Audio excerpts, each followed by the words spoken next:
representation of women and other historically excluded groups in public life and decision-making is critical, not only as a matter of human rights, but also as the primary way through which decisions, institutions, and funding decisions will be responsive to the needs and priorities of the whole population. And women and girls have been and continue to be at the heart of social justice movements against corruption, against discrimination and equality.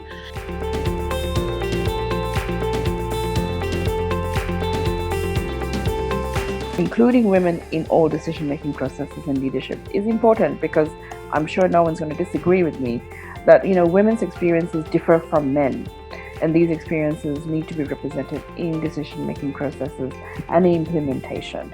Second, women are able to achieve solidarity of purpose to represent women's interests when they achieve certain levels of representation.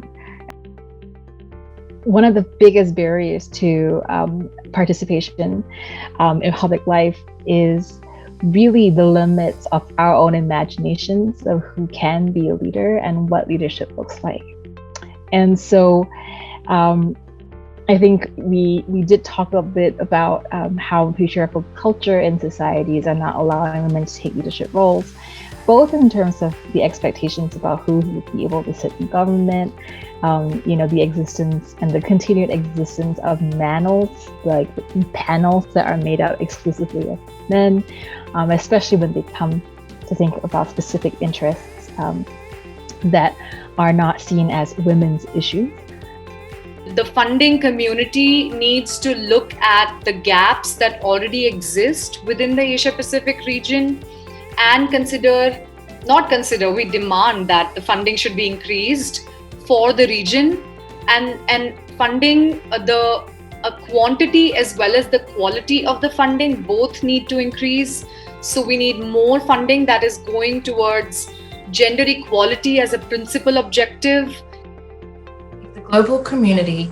is serious about achieving gender equality, we must dramatically increase the amount of core, flexible, multi-year and sustainable funding that goes directly to diverse feminist organisations and movements now.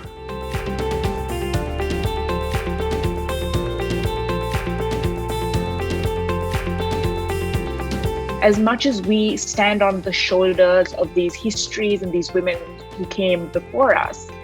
the question we also need to be asking ourselves as